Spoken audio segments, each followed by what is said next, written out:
कभी यह सुना है कि किसी बेटे ने अपनी मां को मार दिया, किसी बेटे ने अपने बाप को मार दिया, किसी भाई ने अपने भाई को मार दिया? इस तरीके से बहुत कम सुनने में आता है, लेकिन कुछ कमबख्त ऐसे भी गुजरे हैं कि जिन्होंने अपने माँ बाप को मारा है, प्रॉपर्टी के लिए, माल के लिए अपने भाई को मारा है।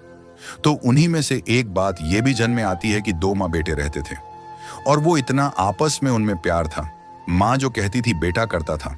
और ये माहौल, ये तब्दीली कहाँ से आती है वह भी सुनेंगे आप। माँ कहती थी आज काम पर नहीं जाना तो नहीं जाता था।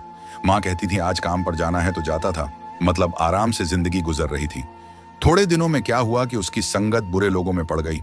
और जब बुरे लोगों में संगत पड़ती है तो याद रखें कि फिर वो मामला बेकार हो जाता है। अगर किसी शराबी के पास कोई बैठने लगा 10 से 15 दिन, अगर उस शराबी के पास बैठने लगे तो फिर शराब पीने लगेगा। एक शराबी अगर अच्छे लोगों में बैठ जाए तो अच्छे लोगों में बैठकर उसकी शराब छूट जाएगी। लेकिन 10 शराबियों के दरमियान एक अच्छा बैठ जाए तो वो उसे भी अपनी तरफ खींच सकते हैं, उसे भी अपनी तरफ ला सकते हैं। तो तभी कहा गया कि बुरे लोगों की संगत नहीं करनी चाहिए। बुरे लोगों का संग बिल्कुल गलत है, बिल्कुल नहीं करना चाहिए। अगर कोई शराब पीता है, अगर कोई सिगरेट पीता है, कोई नशा करता है तो उसके साथ हरगिज नहीं। अगर आप उसके साथ रहोगे तो वह जरूर आपको सिखा देगा। एक दिन नहीं, 2 दिन नहीं, तीसरे दिन कहेगा कि भाई देख तो, जरा चक्कर देख, कैसा लगता है, एक सिगरेट पी के तो देख देख कैसा लगता है, अच्छा लगता है। इस तरीके से आपको बताएगा। सिगरेट पीने की बात आई तो कहेगा कि भाई पी देख, तेरी आवाज अच्छी हो जाएगी। बुरे लोगों की संगत बिल्कुल गलत है। माँ बेटे बहुत प्यार से रहते थे, बहुत आराम से जिंदगी गुजर रही थी। लड़का काम करता था, आता था, माँ की खिदमत करता था। लेकिन वहीं पर बुरे लोगों की संगत जब पड़ी तो ये शराबी बन शराब पीने लगा। शराब का आदी हो गया, नशे का आदी हो गया। अब जब घर पे आता था तो शराब की बू इसके मुंह से आती थी। शराब पी के आता था। माँ इसे कहती थी कि बेटा आज तेरे मुंह से बहुत बदबू आ रही, क्या खा लिया तूने?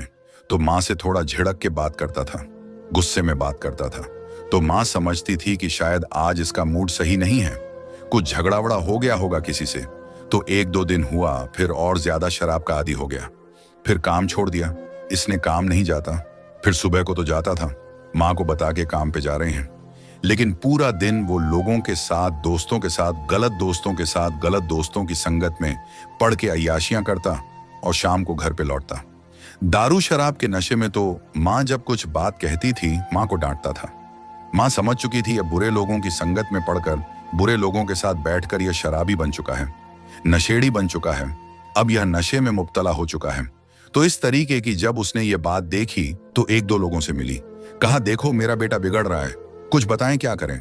डॉक्टर से मिली और भी लोगों से। उसने कहा ऐसा है कि उसकी शादी कर दो। शादी जब हो जाएगी तो उसको एहसास हो जाएगा कि जिंदगी कैसे गुजारी जाती है। बीवी आएगी तो सब सही हो जाएगा। वो कहा ठीक है। उसकी माँ ने एक रिश्ता तलाश किया। रिश्ता तलाश होने के बाद उसकी शादी लग गई और उसने तो मना किया था कि मैं शादी नहीं करूंगा। तो माँ ने जब ज्यादा फोर्स किया, उसने कहा ठीक है, आप चाहती हो तो मैं कर लूंगा। शादी हो गई। शादी होने के बाद बहू घर पर आ गई। पहले तो माँ ही सारा काम करती थी। अब क्या हुआ कि अब जैसे ही उसकी बीवी आई तो उसने सारा काम संभाल लिया। बीवी झाड़ू लगाती, बीवी पोछा करती, खाना बनाती, सब कुछ बीवी करती थी। माँ को बहुत सुकून हो गया। माँ बहुत खुश थी, बहू की तारीफ करती थी। भाई मेरी बहू तो चांद का टुकड़ा है, वाकई मेरी बहू ने मेरे घर को संभाल लिया। और इधर ये इसका बेटा जो था, यह भी दारू शराब के नशे से बिल्कुल हट चुका था। दारू शराब का नशा बिल्कुल खत्म कर चुका था, बुरे लोगों की संगत से दूर हो चुका था। अब बीवी आई तो यह काम धंधा इसने छोड़ रखा था। तो बीवी ने इसे एक दिन कहा कि तुम काम करने क्यों नहीं जाते?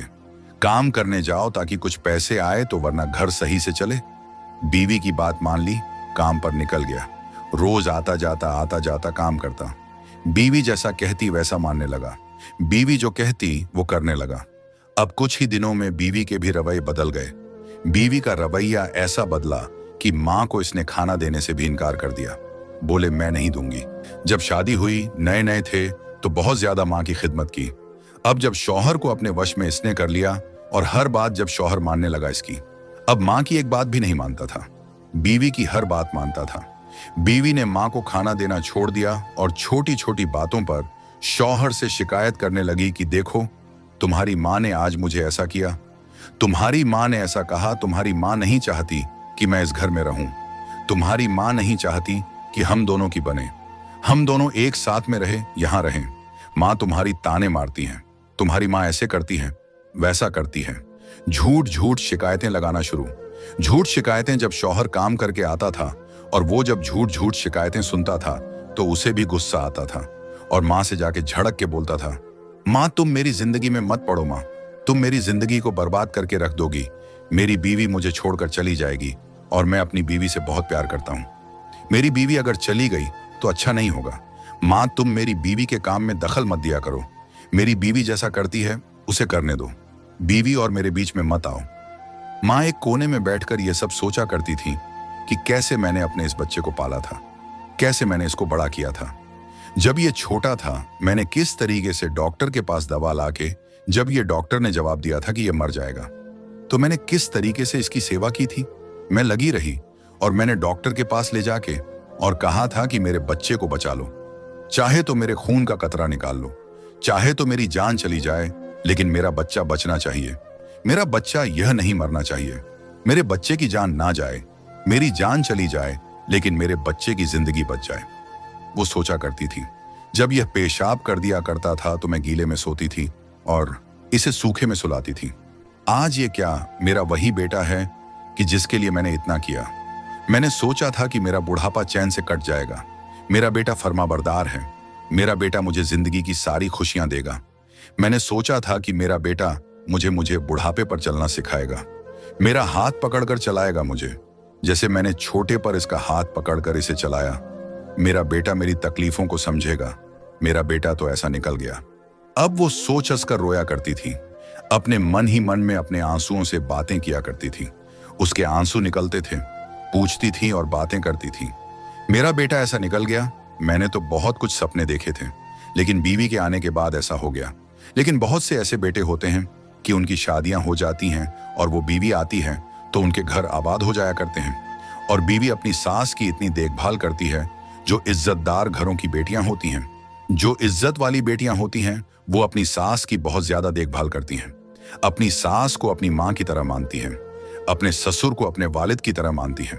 वो बेटियां होती हैं इज्जतदार घर की और इज्जत वाली बेटियां हुआ करती हैं जो इस तरीके से रहती हैं कि अपने ससुर को अपने वालिद जैसे, अपनी सास को अपनी माँ के जैसे मानती हैं और अपने पूरे घर को साथ में लेकर चलती हैं। तो अब क्या हुआ, रमजान शरीफ का महीना शुरू हो गया। रमजान शरीफ की खुशियां आ गईं।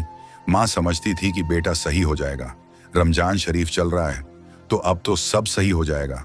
माँ दुआएं करती थी। क्या था कि पहला रमजान आया। सेहरी का जब वक्त हुआ तो माँ ने सोचा कि मेरे लिए भी खाना आएगा।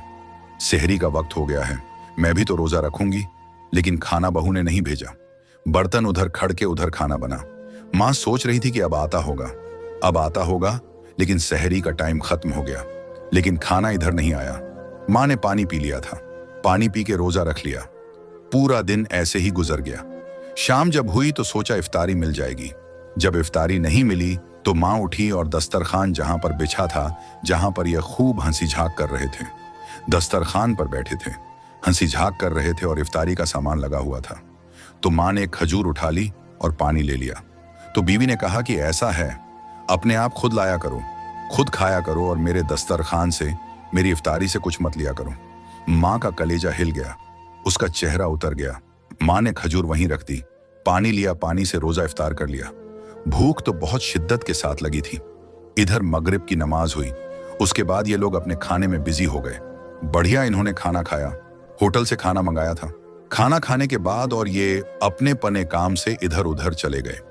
माँ ने आसरा देखा लेकिन कोई खाना लेकर नहीं आया। माँ समझ चुकी थी कि इन्होंने अपनी जिंदगी से हमें बिल्कुल निकाल दिया है। ये अपनी जिंदगी में धुन इन्होंने लगा ली है और अपनी ही धुन में है। इनकी तरफ से मुझे कोई उम्मीद नहीं है। माँ उठी, किचन में गई, देखा तो खाना खत्म था। एक रोटी पड़ी थी जो कि सुबह सेहरी की बची हुई थी। उसी रोटी को माँ ने नमक के साथ लगा के खाया।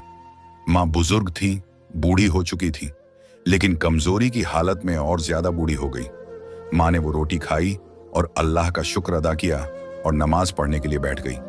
फिर अल्लाह की बारगाह में हाथ उठाए, ऐ परवरदिगार मुझे और ज्यादा सब्र अता फरमा दे। मुझे और ज्यादा सब्र अता फरमा दे। उसने सब्र की दुआ की।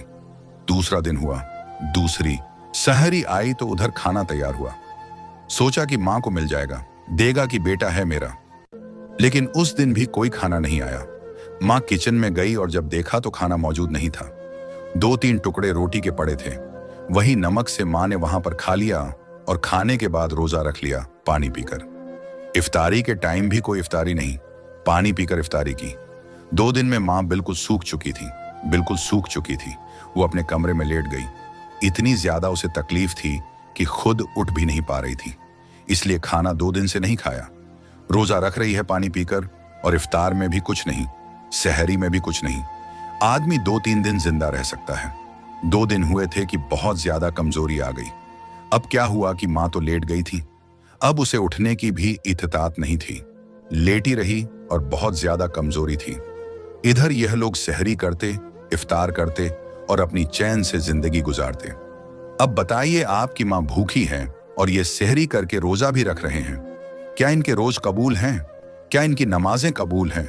उधर मां भूखी है, मां की हालत खराब है और ये रोजे रख रहे हैं, ये सहरी खा रहे हैं, इफ्तार कर रहे हैं, सारी चीजें नमाजें पढ़ रहे हैं, इबादत कर रहे हैं। क्या उनकी इबादत कबूल है? कोई उनकी इबादत कबूल नहीं, उनके रोजे कबूल नहीं। मां को इस तरीके से रखकर और इबादत कबूल हो जाए, रोजा कबूल हो जाए, क्या ऐसा हो सकता है? हरगिज नहीं। अल्लाह पाक हम सबको हिदायत की तौफीक अता फरमाए, वालिदैन की खिदमत करने की तौफीक अता फरमाए। मां अगर रूठ जाए तो उसे मना लिया करें, बाप अगर रूठ जाए तो उसे मना लिया करें। अगर मां बाप रूठे होंगे तो जिंदगी में कभी भी कामयाबी नहीं मिलेगी। मां बाप अगर आपसे नाराज होंगे, जिंदगी में कभी भी कामयाब नहीं होंगे। चाहे किसी की भी चौखट पर चले जाओ, किसी भी बारगाह में चले जाओ, कितनी भी दुआएं करवा लो, कोई दुआ तुम्हारे हक में कबूल नहीं होगी अगर तुम्हारे माँ बाप तुमसे खफा हैं, अगर तुम्हारे माँ बाप तुमसे नाराज हैं। माँ लेटी थी और एक दिन गुजर गया, 2 दिन गुजर गए, 3 दिन गुजर गए। माँ दरवाजे से बाहर नहीं आई, माँ अपनी जगह से बाहर नहीं आई। बेटे ने कहा, देखते हैं चल के माँ को कि क्या हाल है। 3 दिन हो गए लेकिन घर से बाहर नहीं निकली। जब दरवाजा खोला तो क्या देखते हैं कि माँ का इंतकाल हो चुका था। माँ का इंतकाल हो गया था और माँ बिल्कुल सूख चुकी थी। माँ 3 दिन से अंदर थी, बाहर नहीं आई। उन्होंने जाना नहीं, उन्होंने झांक कर नहीं देखा। लेकिन 3 दिन के बाद बेटे को फिक्र हुई कि चलो माँ को देख लेते हैं। देखा तो माँ मर चुकी थी। अब उसने रोना चिल्लाना शुरू कर दिया, बहुत ज्यादा चीखने लगा, चिल्लाने लगा। अब तेरे चीखने और चिल्लाने से क्या फायदा? माँ को तो तूने ही मारा है। अब उसे एहसास हो रहा था कि मैंने बहुत गलत किया। अगर माँ की खिदमत करता, माँ की देखभाल करता, माँ को अगर सहरी मिलती, माँ को अगर इफ्तारी मिलती तो माँ बच जाती, माँ इस तरीके से न जाती। अब उसे बहुत अफसोस हो रहा था। क्या ऐसे बच्चे, क्या ये माफ कर दिए जाएंगे कि ये तो अपनी माँ का कातिल है? ऐसे बच्चे, ऐसी औलाद माफ की जाएगी? अरे माँ बाप को तुमने क्या समझा है? माँ बाप का बहुत आला मुकाम है। माँ की एक आह, एक दुआ इंसान की तकदीर बदल देती है, और माँ की एक बद्दुआ इंसान की सारी इबादतों को खाक में मिला देती है। माँ का दिल तोड़ने वाले कभी कामयाब नहीं होते। याद रखो, जब माँ का दिल दुखता है, अर्श हिल जाता है। ऐ काश वो बेटा जो आज अपनी माँ के लिए एक निवाला तक न लाया, वो जान पाता कि जन्नत तो माँ के कदमों में है। उसने अपनी जन्नत खुद अपने हाथों से घंवा दी। माँ की कब्र पर बैठकर वो रोता रहा, कहता रहा, अम्मी एक बार दरवाजा खोल दो, मैं वादा करता हूं तुम्हें कभी तन्हा नहीं छोड़ूंगा। मगर अब दरवाजा नहीं खुला। मिट्टी की नींद में सोई माँ अब खामोश थी। यही दुनिया का सबसे बड़ा सबकन है कि जब तक माँ बाप जिंदा हों, उनकी कद्र करो, उनके कदमों को चूमो, उनके लिए दुआ करो, उनकी खिदमत में खुशी तलाश करो। क्योंकि जब वो चले जाते हैं तो उनकी यादें दिल में रह जाती हैं और दिल हमेशा के लिए खाली हो जाता है। सबका ये है, जिसने माँ बाप को राजी कर लिया उसने रब को राजी कर लिया, और जिसने माँ बाप को नाराज किया उसने अपने लिए दुनिया व आखिरत दोनों की बर्बादी खरीद ली। अल्लाह पाक हमें वो औलाद बनाए जो अपने वालिदैन के लिए रहमत बने, न कि लानत। अल्लाह हम सबको अपने माँ बाप की इज्जत, मोहब्बत और खिदमत की तौफीक अता फरमाए। आमीन या रब्बल आलमीन। अगर आपको आज की हमारी वीडियो पसंद आई हो तो चैनल को लाइक करें, सब्सक्राइब करें और कमेंट में जरूर बताएं कि आपको हमारी वीडियो कैसी लगी।